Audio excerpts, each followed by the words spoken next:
Welcome to అంక కుమారి vlogs. So మీకు ఒక విషయం చెప్పనా, మనందరికీ ఐస్ క్రీమ్ అంటే చాలా ఇష్టం. చిన్న పిల్లల దగ్గర నుంచి పెద్దవాళ్ళ వరకు ఐస్ క్రీమ్ తినడం అంటే చాలా ఇష్టపడుతూ ఉంటారు. రోజుకి ఒకటి కాదు 2, 3 తినేవాళ్ళు కూడా ఉంటారు, ఇంకా ఎక్కువ.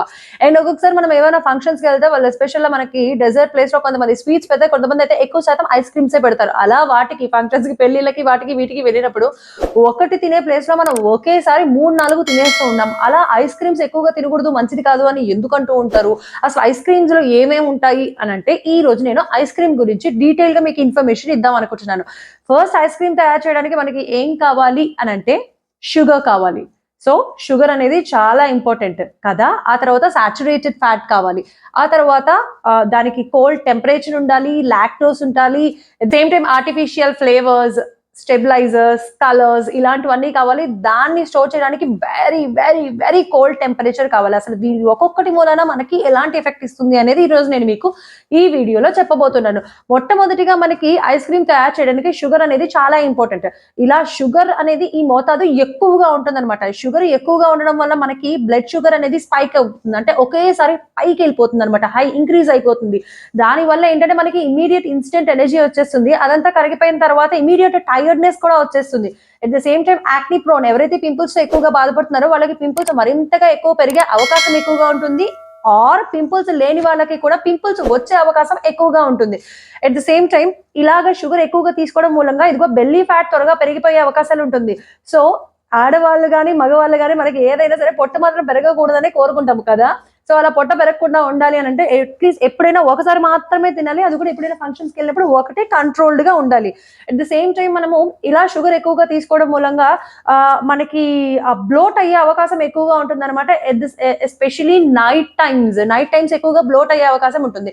అండ్ సెకండ్ వన్ వచ్చేసి సాచురేటెడ్ ఫ్యాట్. ఇలా సాచురేటెడ్ ఫ్యాట్ తీసుకోవడం మూలంగా కూడా చాలా చాలా ప్రాబ్లమ్స్ వచ్చేస్తాయి. మనకి డైజెషన్ అనేది స్లో అవ్వడం మూలంగా మనకి బ్లోటింగ్ అంటే పొట్ట ఊగడము, పొట్ట ఎక్కువగా ఉండే అవకాశాలు అలా ఉంటూ ఉంటాయి అనమాట. సాచురేటెడ్ ఫ్యాట్ అనేది ఎప్పుడు ఎక్కువగా తీసుకోకూడదు, అస్సలు మంచిది కాదు. వీటిల్లో అలాంటివే కలుపుతారు.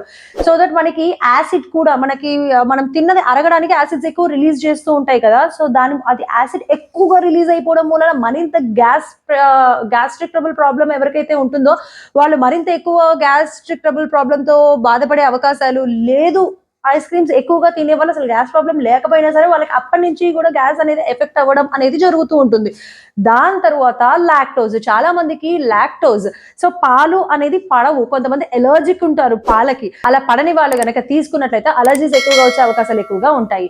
అండ్ మరికొంతమందికి ఏమవుతుంది అని అంటే స్టమక్ పెయిన్ రావడము, లూజ్ మోషన్స్ అవ్వడము, అసలు మోషన్ కాకపోవడము, బ్లోట్ అవ్వడము, ఇలాంటివన్నీ కూడా జరుగుతూ ఉంటాయి. ఎప్పుడైనా సరే మీరు ఐస్ క్రీమ్ 1-2 సార్లు తిన్న తర్వాత కనుక మీకు అలా బ్లోటింగ్ సెన్సేషన్, అరగనట్టుగా ఏదో స్టమక్ లో ఏదో సమ్ అనీజీనెస్ ఉన్నట్టుగా గనక గమనించినట్లయితే నెక్స్ట్ టైం నుంచి ఐస్ క్రీమ్ తినడం మాత్రం ఖచ్చితంగా మీరు కంట్రోల్ చేసుకోవాల్సి ఉంటుంది.